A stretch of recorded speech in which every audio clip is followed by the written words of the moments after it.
जय Jagannath. Hello friends, तो यहाँ हूँ FM university history major paper 10 2026 प्रश्नपत्र। तो यार आम एनसर डिस्कसन करवा एफएम यूनिवर्सिटी पिला तो कौ मानकर एग्जाम भल होती तो टे कमेंट कहे सहित यार एनसर सब भी कौ मैंने ठीक देते तो ये एनसर डिस्कसन करदे से मिलईदेवे। देखो आ जो मानकर आगु को एग्जाम अच्छी तो से क्लास टी बहुत इंपोर्टाट हम। या जहाँ भी प्रश्न आए पेपर 10 प्रश्न बारंबार रिपीट हुए तो या आपंकर 30 रु 40% प्रश्न आसो। तो जहाँ भी सिलेक्शन आमर था तो सब जगह सिलेक्शन प्रश्न आसा भी मुझे देखईदेमी। जहाँ भी सिलेक्शन देते सब सिलेक्शन आगु को जो मानकर एग्जाम अच्छी टे कमेंट यूनिवर्सिटी नेम कहे तो आम भी क्लास करवा। तो आम प्रथम देखा देखो 100 मार्क एग्जाम अच्छी। प्रथम 1 मार्किया प्रश्न 10टी आसाला तो 10 टू निहाती भाव में जो प्रश्न आसाला समस्ते 8टी 9टी 10टी एमती ठीक करेंगे। तो प्रथम प्रश्न था हिस्टोरीज पुस्तकर रचयिता किए। यहाँ हेरोडोटस लिखिते इतिहास जनक हेरोडोटस ये पुस्तक लिखिते। तो यहाँ सब बहुत सहज क्वेश्चन आसाला। हिस्टोरिया शब्दर अर्थ कौन? हिस्टोरिया शब्द हिस्टोरिया हूँ एक ग्रीक शब्द। एमती भी पड़े हिस्टोरिया शब्दटी क्यों शब्द ग्रीक शब्द यार अर्थ कौन? पुनरावृत्ति भी लिखिपारे अनुसंधान भी लिखिपारे एमती किसी यार अर्थ अच्छे है। तो यहाँ कौन लिखिं कमेंट कहे। इतिहास कौन पुस्तकर लेखक किए? व्हाट इज हिस्ट्री ये पुस्तक किए लिखिते? E.H. कार ये पुस्तक लिखिते। तो यहाँ भी आगुरी था आगुरी यहाँ पढ़ी थे सब +2 बेसी एगुड़ा था +2 first year. The idea of history पुस्तकर लेखक किए? किए पुस्तक लिखिते? R.G. कलिंगवुड ये पुस्तकटा लिखिते। अर्थशास्त्र किए लिखिते? यहाँ बारंबार आप पढ़ी पढ़ी के आसुँच। अर्थशास्त्र रचयिता थे कौटिल्य, चाणक्य कहुए। द सिटी ऑफ गॉड पुस्तक लेखक किए? द सिटी ऑफ गॉड किए लिखिते? यहाँ सेंट ऑगस्टिन लिखिते। से चर्च ऐतिहासिक थे तो से लिखिते सिटी ऑफ गॉड। तापर प्रथम पारस्य युद्ध विषय क्यों ऐतिहासिक लिखिते? प्रथम पारस्य युद्ध विषय किए लिखिते? हेरोडोटस लिखिते। तापर किए कही इतिहास हूँ मूल राजनीति विज्ञान हूँ फल? यहाँ किए कही? जॉन सिली कही इतिहास हूँ मूल राजनीति विज्ञान हूँ तार फल। तो यहाँ प्रश्न आसब इतिहास राजनीति विज्ञान संपर्क। तो यहाँ लिखे निहाती भाव में ये प्रश्न सब आसब। सेंट ऑगस्टिन किए थे? देखो ये कोर पेपर 10 देखिए निहाती भाव में 30 रु 40 मार्क प्रश्न मिल। अन्य सब जो भी क्वेश्चन पेपर से 20 रु 30 एमती परसेंट या भितर आसे किंतु एठी कौन हम ना 30 रु 40% भितर प्रश्न आसो ये क्वेश्चन। हो सेंट ऑगस्टिन किए थे? सेंट ऑगस्टिन ख्रीष्टियान धर्मतत्वविद थे चर्च ऐतिहासिक थे जहाँ भी आप लिखिपारे। द स्पिरिट ऑफ लॉ पुस्तकटी किए लिखिते? ये पुस्तकटी किए लिखिते? मेंटुस्को ये पुस्तकटी लिखिते। तो यहाँ टी हार्ड आसाला बाकी आउ कौन प्रश्न आम सब डिस्कसन कर। 2 मार्किया प्रश्न ये 50 शब्द उत्तर देवाई आपंकर 9टी प्रश्न आसो। तो 9टी प्रश्न उत्तर देवे कौन सी कष्ट क्वेश्चन आसना। देखो केते सहज प्रश्न आसाला। हेरोडोटस विषय आम 8 मार्किया डिस्कसन करते 2 मार्किया आसी। तो सबूर आंसर काढ़ी समस्ते पढ़ु निजे भी ट्राए करूँ केते मार्क रखी पाइले कमेंट कहे। तो प्रथम प्रश्न ये अच्छी हेरोडोटस किए थे और से कहीं प्रसिद्ध थे? हेरोडोटस आम जानते इतिहास जनक भाव से प्रसिद्ध थे है। से कौ ऐतिहासिक थे ना ग्रीस ऐतिहासिक थे। तापर प्रश्न 2 जन गुरुत्वपूर्ण ग्रीक इतिहासकार नाम लेख। केते सहज प्रश्न 2 जन नाम लिख हेरोडोटस थुसिडाइड ये 2 जन नाम लिखिदेवे। तापर इबन खालदुन किए थे?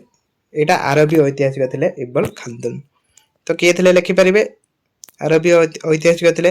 धार्मिक और धर्मनिरपेक्ष साहित्य मध्य पार्थक्य कौन? गोटे पार्थक्य कहीदे धार्मिक साहित्य कौन करे धर्म उपर नहीं वर्णना करा जाए धार्मिक साहित्य और धर्मनिरपेक्ष साहित्य जो राजा मानकर शासन व्यवस्था से समय समाज अर्थनीति ये सब विषय रचना कर। तो ये डिफरेन्स आराम से लिखिपारे। तापर मौखिक इतिहास कहले कौन बुझ? मौखिक इतिहास जोटा लोक मान मुख्य निश्रुत कथा को लेकिन लिखा हुए कौन सी गल्प को कौन सी जमी किसी लोक कथा रही आसे से इतिहास लिखा हुए तो सहीटा हो मौखिक इतिहास। तापर लिभि किए? देखो केते सहज क्वेश्चन था आम डिस्कसन कर पढ़ाऊँ। लिभि किए? लिभि थे आरबीय सॉरी आरबीय नुहे ये रोमियो ऐतिहासिक थे। लिभि थे रोमियो ऐतिहासिक से 59 ख्रीष्टपूर्व जन्म ग्रहण करते मन रखिए। तापर हिस्ट्री ऑफ रोम भी लिखिते लिभि सॉरी लिभि एटा लिखि नथिले। शिलालेखर अध्ययन कहले कौन बुझ? शिलालेखर अध्ययन कहले कौन बुझ? यहाँ भी क्लास कराई।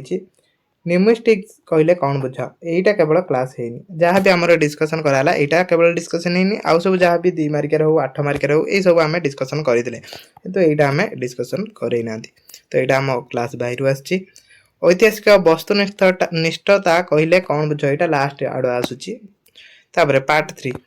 पार्ट 3 आसो 5 मार्क प्रश्न 10 टी आप 8 टी करेंगे तो 250 शब्द उत्तर लिखे मैंने पाखापाखि 1.5 पेज 2 पेज एमती लिखे देखो ये सब टिप्पणी लिखा मुझे थोसीडाइज हेरोडोटस जो लंग क्वेश्चन डिस्कसन करी से 5 मार्किया प्रश्न आसो तो ये आसी देखो प्रथम थोसीडाइज टिप्पणी लिखे इतिहास अर्थ कौन यहाँ आम 8 मार्किया डिस्कसन कर इतिहास अर्थ कौन इतिहास एवं विज्ञान तो ये क्लास भी जो मैंने देखिथे निहत भाव में पढ़ी जाइए पारस्य साहित्य ये पारस्य साहित्य आम पढ़ी ना जोड़ा पढ़ी ना जोड़ा किसी आसची एक्स्ट्रा जोड़ा आम पढ़ी ना कि मैक्सिमम क्वेश्चन माने 85% रु 90% क्वेश्चन आम डिस्कसन करते इतिहास एवं राजनीति विज्ञान प्रत्नतात्विक उपादान प्रत्नतात्विक उपादान कही मोस्ट इंपोर्टेंट प्रश्न ऐतिहासिक तथ्य सब से गुड़ा लिखे EH कार विषय टिप्पणी लिखे प्राथमिक एवं द्वितीय उच्च से विषय लिखे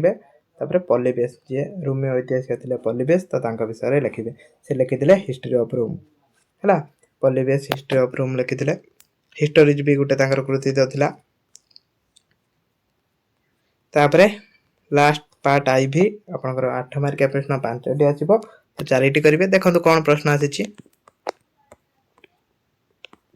देखो प्रथम प्रश्न कौ मानकर आगू एग्जाम अच्छी टे कमेंट कहे निहत भाव में समस्ते जो मानकर भी आगू एग्जाम अच्छी तो टे कमेंट कहे एग्जाम डेट कहे सहित जो मैंने भी टेलीग्राम चैनल अच्छे से टेलीग्राम टे एग्जाम नोटिसटा पठेदेव तो जो आम रुटीन देखिकी से हिसाब से आम क्लास करा तो क्लास जो दिन एग्जाम थी पूर्व आम इंपोर्टाट प्रश्न सब डिस्कसन करदेवा जहाद्वारा एग्जाम आप सहजरे आंसर दे पारे है सिलेक्शन क्वेश्चन दिया होची तो सही सिलेक्शन क्वेश्चन भी आसूची एठी जेमिति हमर सिलेक्शन देइथिले एगुडा भी आछि इतिहास कोन एवं इतिहास विभिन्न परिभाषा विषय रे आलोचना कर तो इतिहास कोन एटा प्रथमे गुटे पेज लिखि देबे इतिहास कोन तो इतिहास रो तार अर्थ कोन एगुडा लिखिबे गुटे पेज तापर इतिहास को परिभाषा करिवो तो इतिहास काहे कि जरूरी हमें काहे कि इतिहास पढुचंती तार वैशिष्ट्य कोन तो एई बाबद रे सब लिखिबे गोटे काम करेंगे समस्ते कौन करेंगे ना किसी पिला कौन करते ना गोटे पेज लिखे माने से किसी पाराग्राफ करेंगे डायरेक्ट सब लिखि पकेबे सेमिति करेंगे पॉइंट देबे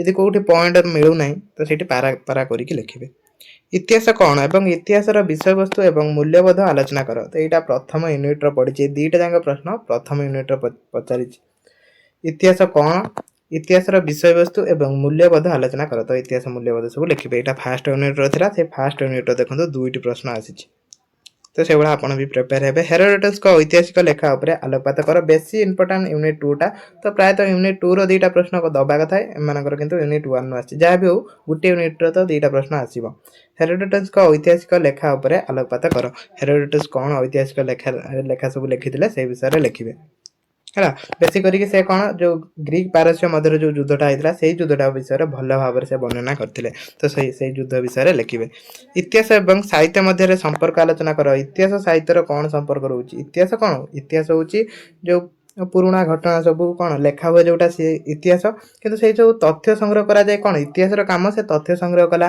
और से लिखित दब गद्य रूप से तो से साहित्य माध्यम कौन करे लिखि था तो से इतिहास साहित्य मध्य परस्पर जड़ित ता सहित अनेक साहित्यिक उपादान अच्छी जो गुड़ाक इतिहास लेखापी भी व्यवहार कर 8 नंबर इतिहास उत्स गुड़िक वर्गीकरण एक बरणी दिंतु तो इतिहास जो सब उत्स रोचे से प्रत्नतात्विक हो साहित्यिक हो लिखित हो मौखिक हो तो सही सब उत्स गुड़िक गोटे गोटे पॉइंट करके I2I देके लिखिबे तो एतिकी थिला प्रश्न आशा करूची समस्त क्वेश्चन को भल भाव प्रिपेयर होके जातु ए क्वेश्चन टा मो टेलीग्राम रे देदेमी तो सेठी आपण ए PDF डाउनलोड करके भी पढ़ी पारिबे क्लास 8 रखुची जय जगन्नाथ।